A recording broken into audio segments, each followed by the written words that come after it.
বন্ধুরা, আজ আমি রান্না করব মাংসর পাতলা ঝোল। প্রথমে আমি কড়াইয়ে দিয়ে দেব তেল। তেল গরম হয়ে গেলে আমি এর মধ্যে কেটে রাখা আলুগুলি একটি একটি করে দিয়ে ভেজে নেব।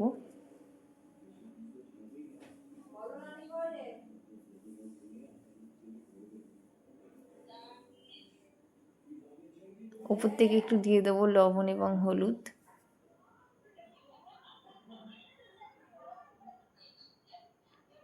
আলুগুলি আমি সামান্য ভেজে নিয়ে একটি পাত্রে তুলে নেব।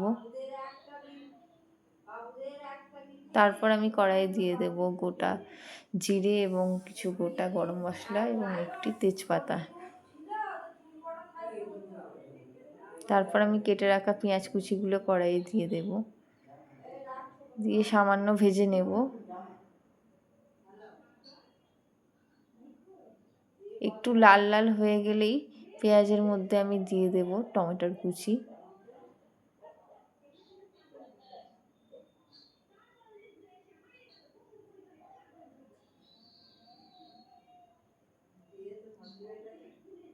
পেঁয়াজ এবং টমেটো একসাথে ভেজে নেব আমি।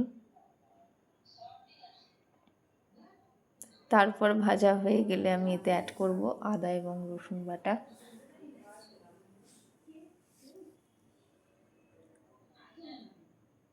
সব কিছু উপকরণ আমি একসঙ্গে ভালো করে ভেজে নেব। ভাজা হয়ে গেলে আমি এর মধ্যে অ্যাড করব কাঁচা লঙ্কা বাটা, যেহেতু আমি পাতলা ঝোল বানাচ্ছি।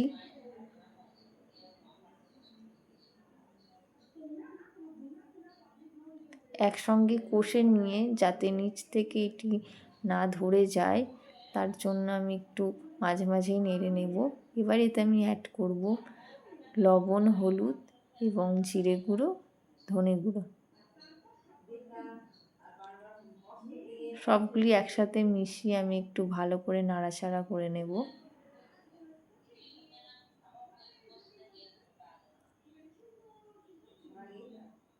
তারপর আমি এতে অ্যাড করব একটু জল। ভালো করে কষে নিয়ে ঝোল একটু ফুটে উঠলে আমি এটি আবার নাড়া দিয়ে দেব। তারপর ধুয়ে রাখা মাংস আমি কড়াইটিতে একটু একটু করে দিয়ে দেব।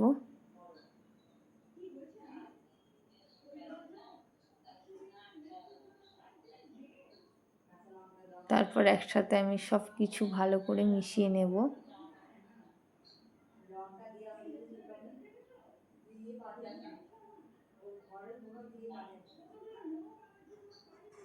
এটি আস্তে আস্তে কষতে হবে বন্ধুরা।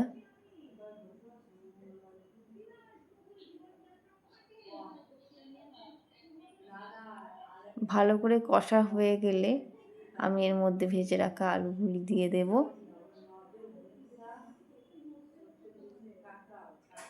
তারপর ভালো করে একটু আমি 5 মিনিট মতন কষে নেব।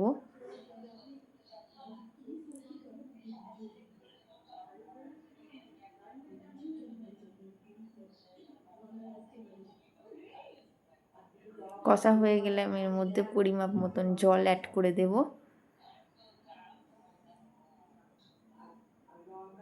তারপর আমি সব কিছু ভালোভাবে নাড়াচাড়া দিয়ে নেব।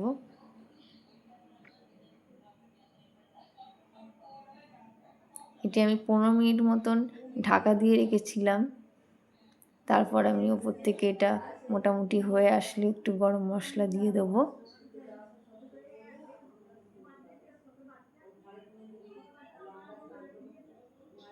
মোটামুটি রান্নাটি আমার হয়ে এসছে বন্ধুরা,